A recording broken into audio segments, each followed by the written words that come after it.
Shalom teman-teman semua. Terima kasih sudah memberi waktu untuk mendengarkan pesan inspirasi pada hari ini. Topik hari ini yaitu jangan mau kehilangan Yesus.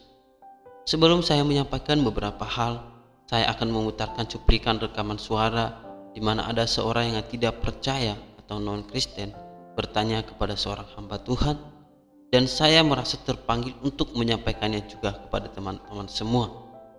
Berikut cuplikannya. Sukar dipahami semua penjelasan-penjelasan dari para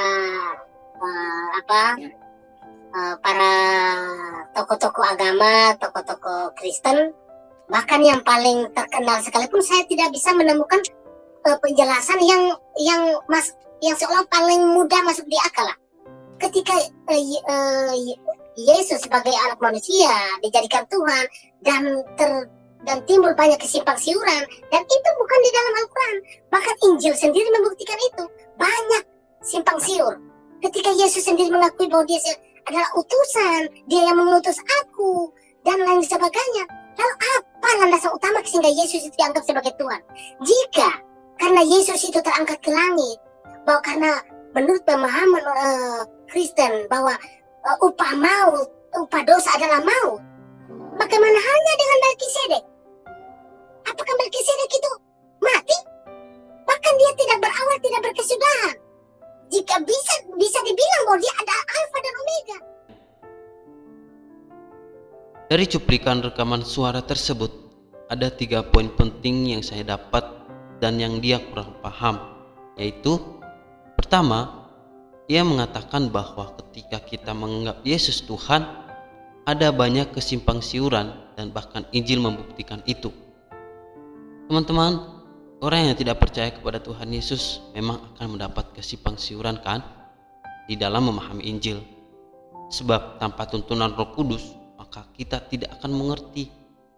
Di dalam 1 Korintus 12b mengatakan, dan tidak ada seorang pun yang dapat mengaku Yesus adalah Tuhan selain oleh Roh Kudus. Jelas bahwa orang tidak percaya tanpa tuntunan Roh Kudus. Kedua, ia bertanya apa landasan utama sehingga Yesus dianggap sebagai Tuhan. Jika Yesus itu terangkat ke langit, ia beranggapan bahwa kita percaya kepada Tuhan Yesus karena ia terangkat ke langit. Teman-teman, kita menganggap Yesus Tuhan bukan karena Yesus naik ke surga kan? Bahkan Elia dan Henokh juga naik ke surga. Kita mengatakan bahwa Yesus Tuhan karena tidak ada satupun nabi dan bahkan manusia yang bisa mengampuni dosa manusia selain Tuhan, yaitu Yesus itu sendiri. Di dalam Yohanes 10 ayat 30, Yesus berkata, "Aku dan Bapa adalah satu." Nah, poin yang ketiga yaitu ia bertanya bagaimana halnya dengan Melkisedek di dalam Ibrani 7 ayat 3.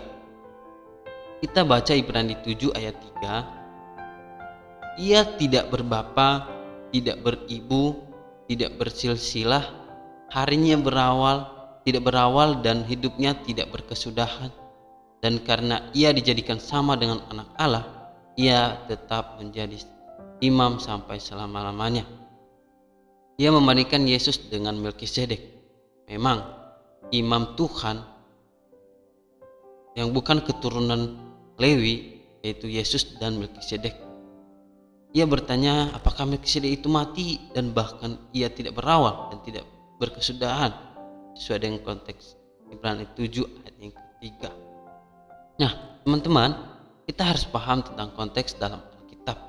Sebelumnya kita baca dari ayatnya yang keempat sampai kelima, dan kesimpulannya ada di ayat yang keenam. Kita baca ayat yang keenam saja. Tetapi Melkisedek yang bukan keturunan mereka memungut persepuluhan dari Abraham yang memberkati dia walaupun ia adalah pemilik janji.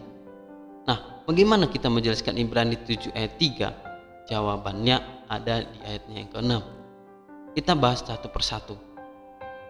Pertama, ia tidak berbapa, tidak beribu. Artinya, bapa dan ibunya bukan dari garis keturunan Lewi. Kedua, tidak bersisilah. Artinya, ia tidak bersisilah dari Lewi karena Lewi belum lahir karena Abraham nenek moyangnya Lewi, dan itulah yang memberi persepuluhan kepada Melkisedek. Ketiga, harinya tidak berawal, artinya ia tidak berawal dari garis keturunan Lewi, entah bapaknya, ibunya, bahkan nenek moyangnya sekalipun.